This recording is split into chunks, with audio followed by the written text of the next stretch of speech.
आप सभी का सचेतन के विचार के सत्र में हम स्वागत करते हैं।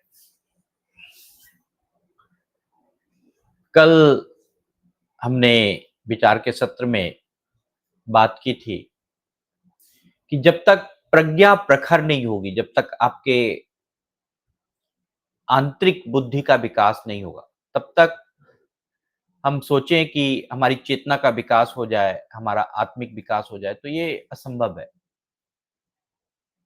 और बहुत सारी ऐसी आज के भाग-दौड़ की दुनिया में हमें बहुत सारी ऐसी परेशानियाँ होती है। जैसे हमारे व्यस्त जीवन है तो ध्यान की कमी है। अस्थिर मन है, अस्थिर मन, विचलित मन, हम शांति नहीं पा सकते हैं। हमारी जो अहंकार या पूर्व धारणाएँ हैं, वह हमें अंतरात्मा तक झाँकने नहीं देती है। हम बाहरी सुख-सुविधा, आकर्षण में फँसे रह जाते हैं जिससे कि हम अंदर कम से कम देख पाते हैं। हमारे पास धैर्य नहीं है। ये काम धैर्य का है कि हम अंतरात्मा को देखें, हम आंतरिक बुद्धि को विकास करें। उतनी धैर्य नहीं, उतनी निरंतरता नहीं है कि हम उसको आगे बढ़ पाएँ। दुःख है, मानसिक संघर्ष है जिसके कारण हम आगे नहीं बढ़ पाते हैं। आज मैं कुछ रास्ते बताऊँगा कि जिससे कि हम अपने अंतरात्मा को झाँक सकते हैं। हम अपने अंतर्बुद्धि को विकास कर सकते हैं, अपनी प्रज्ञा का विकास कर सकते हैं, जिससे कि हमारी चेतना विकसित हो सकती है। अगर हम प्रज्ञा को विकसित करना चाहते हैं, कर सकते हैं, तो हमारी चेतना भी गहराई तक जाएगी। जितनी हमारी प्रज्ञा तेज होगी, उतनी गहराई में हम चेतना तक पहुँच सकते हैं। और यह विकास जो है 4 चरणों में समझा जा सकता है। पहला चरण है आत्मनिरीक्षण करना, सेल्फ रिफ्लेक्शन करना। आत्मनिरीक्षण का मतलब होता है, ये जो प्रज्ञा है, ये जो बुद्धि है, हमारी अंतरात्मा की बुद्धि, जो आंतरिक बुद्धि है, ये हमें सिखाती है कि हम अपने विचारों और भावनाओं को बिना न्याय किए देखें, बिना जजमेंटल देखें, नॉन जजमेंटल होके देखें।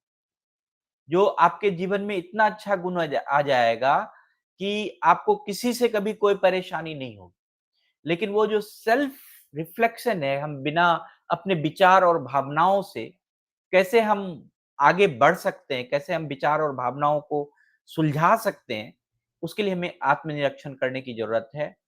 तब हम जान पाएँगे कि हम कौन हैं, हम क्या सोचते हैं और क्यों हम सोचते हैं कोई चीज़।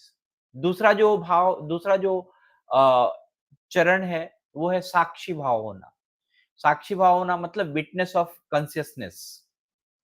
अगर प्रज्ञावान व्यक्ति है, अगर वह आंतरिक बुद्धि किसी की प्रखर है, तो वह हर अनुभव को साक्षी भाव की तरह देखता है।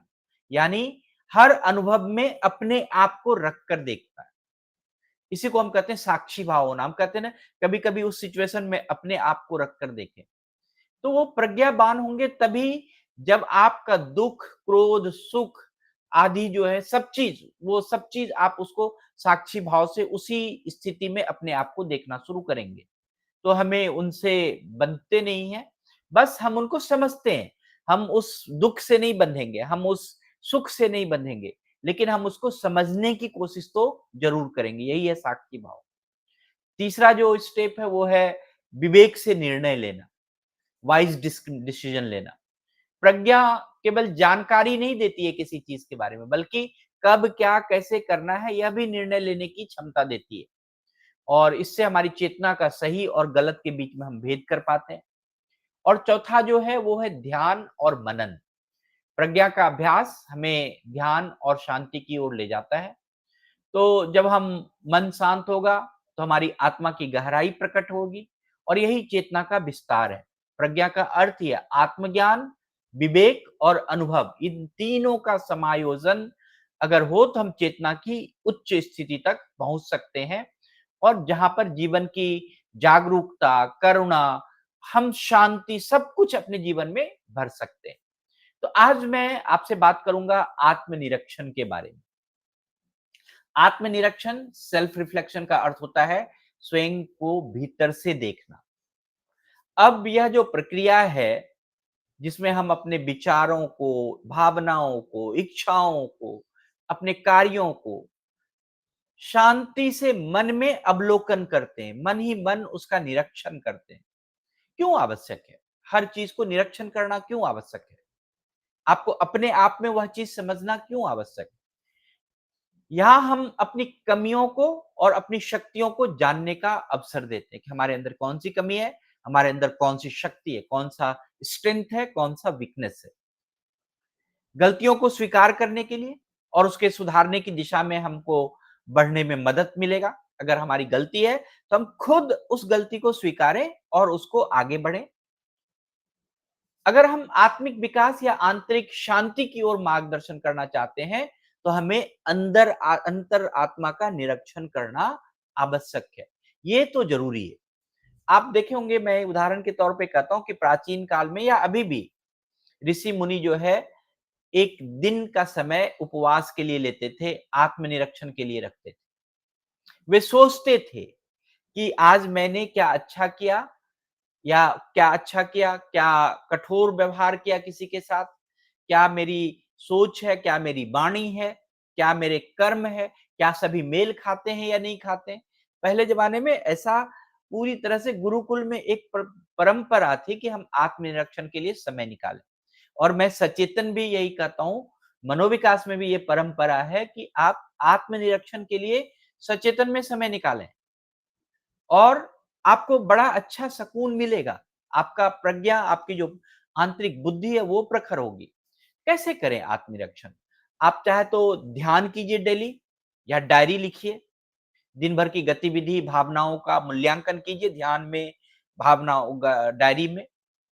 शांत समय निकालिए, स्वयं से संवाद कीजिए, अपने आप से बातचीत कीजिए। क्या मैं अपने मूल्यों को, सत्य को, इसके अनुसार जी रहा हूँ या नहीं जी रहा हूँ? क्या हमारी जो जीवन शैली है वह कैसे है? खुद को शांत समय निकाल कर आत्मनिरीक्षण कीजिए। ईमानदारी से स्वीकार कीजिए किसी चीज़ को, कि जो भी दोष दिखे अपने अंदर, उसको छिपाएँ नहीं, बल्कि उसको सुधारने का अवसर समझें, कि हम ये आत्मनिरीक्षण हमारे लिए एक अवसर है कि हमारी जो गलती है, हमारे अंदर जो दोष है, कमी है, उसको हम सुधार सकते हैं। क्या होगा इससे? इसके फलस्वरूप आप देखेंगे कि सिर्फ़ और सिर्फ़ आपका प्रज्ञा नहीं बढ़ेगा, आपकी आत्मविश्वास जो है वो खुद बढ़ता जाएगा, जिसको हम कहते हैं कि सेल्फ कॉन्फिडेंस होते जाएँगे। आप अपने आप हर चीज़ में अच्छे से निर्णय लेना, हर चीज़ को आगे बढ़ाना, वह सब चीज़ आपके विवेक से बढ़ता जाएगा। संबंध में सुधार आ जाता है। जीवन की जो अस्पष्टता है और दिशा जो है वह हमें मिलने लगती है। मैं यहाँ पर कहूँगा कि बृहदारण्यक उपनिषद में एक बात कही गई है। बहुत अच्छा श्लोक है ये। अ, आत्मा वा अरे द्रष्टव्याम, श्रोतव्याम, मंतव्याम, निधि सत्वाभ्याम। इसका अर्थ है कि हे प्रिय, आत्मा को देखना चाहिए, उसे सुनना चाहिए, उस पर विचार यानी मनन करना चाहिए और फिर ध्यान, निधि साधन करना चाहिए।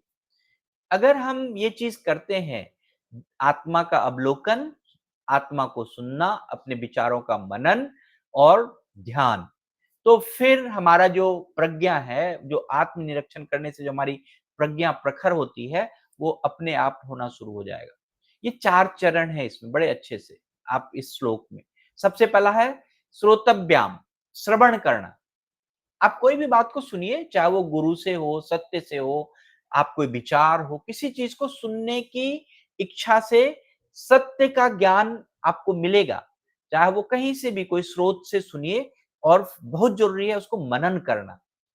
मंतव्या, मंतव्या का अर्थ होता है मनन करना। सुने गए ज्ञान पर तर्क और सोच के साथ विचार करना। और फिर क्या है, निधि सध्यासन मतलब एकाग्र होकर उस पर ध्यान करना, सत्य को आत्मसात करना।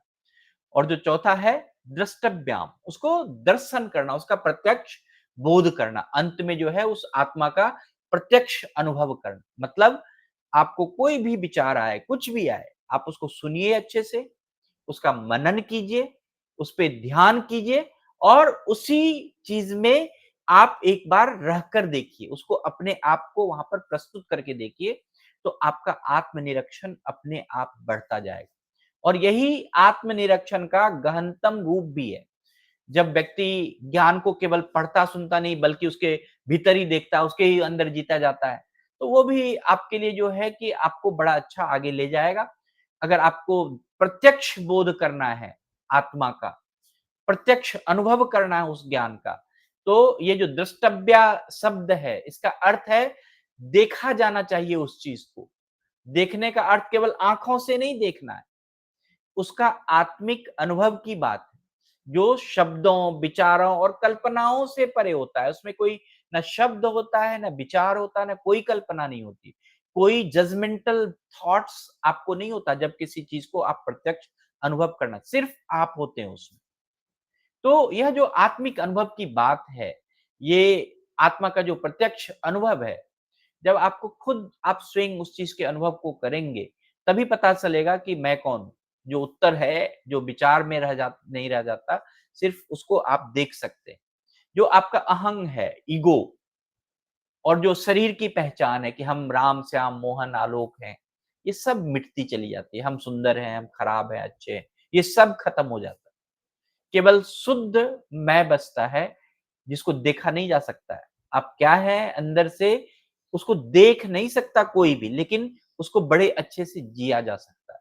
जैसे आप उस अंतरात्मा को जिएँगे, आपका व्यवहार परिवर्तन हो जाएगा, आपका रिश्ते संबंध सुधर जाएँगे, सब चीज़ अच्छे हो जाएँगे।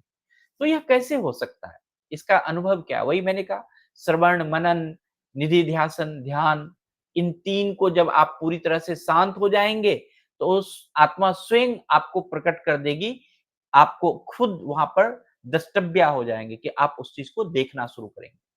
तो उपनिषद के जो ये शब्द हैं, उपनिषद के जो ये श्लोक हैं, बड़े अच्छे हैं। एक और श्लोक है इसमें उपनिषद में, "न तत्र चक्षुर गतिर्न बागम गच्छति न मनः, न विद्यो नाभिस्मानो तथेद शिष्य दासम।" मतलब इसका है कि ना हम कोई चीज़ को यह ना तो आँख से देख सकते हैं, ना हम उस द्रष्टव्या को वाणी से भी बोल सकते हैं किसी को कि हम क्या फ़ील कर रहे हैं। ना हम मन से भी नहीं समझ सकते। यह एक सिर्फ़ और सिर्फ़ आपका अनुभव होता है, जब आप आत्मनिरीक्षण के अंतिम मतलब उस डीप तक जाते हैं। एकदम मन शांत हो जाएगा, इच्छाएँ, भय सब कुछ मिट जाएगा। सिर्फ़ ध्यान जो है वह शुद्ध हो जाएगा आपका। अभी ध्यान में मन भटकता है, इधर जाता, उधर जाता, क्योंकि हम आत्मनिरीक्षण करके ध्यान करने के लिए तो बैठे नहीं हैं। अगर हम ध्यान आत्मनिरीक्षण करके बैठे तो एक ऐसी स्थिति आ जाएगी कि ध्यान ही शुद्ध हो जाएगा। सिर्फ जो एक साधक जो है वो पूर्ण समर्पण हो किसी भी चीज़ के लिए। अगर हम काम कर रहे हैं तो आप भी यहाँ साधना कर रहे हैं। कोई भी चीज़ हम कर रहे हैं, चाहे वह लिख रहे हैं, पढ़ रहे हैं, हम पूर्ण रूप से उसमें समर्पण हो जाएँ, वही हमारी चेतना की उच्चतम स्थिति है। और आत्मनिरीक्षण करने से हम क्या होता है कि आत्मा को नहीं जानते, वह हो जाता है। हम आत्मा को जानने की कोशिश नहीं करते, हम उस आत्मीयता के साथ जीना शुरू करते हैं और यही दर्शन है, यही द्रष्टव्य है। तो आज के लिए मैं इतना ही कहूँगा कि हम ज़रूर अपने आत्मनिरीक्षण को करें, जिससे कि हमारी प्रज्ञा प्रखर होगी, हमारी आंतरिक बुद्धि प्रखर होगी और उससे क्या होगा कि हम चेतना के उच्च स्तर तक पहुँच सकते हैं। तो आज इतना ही आप सभी के लिए बहुत-बहुत धन्यवाद, बहुत-बहुत आभार और अगर आपके मन में कोई विचार हो, कोई कोई भी श धन्यवाद के भी शब्द हों, तो आप बोल सकते हैं।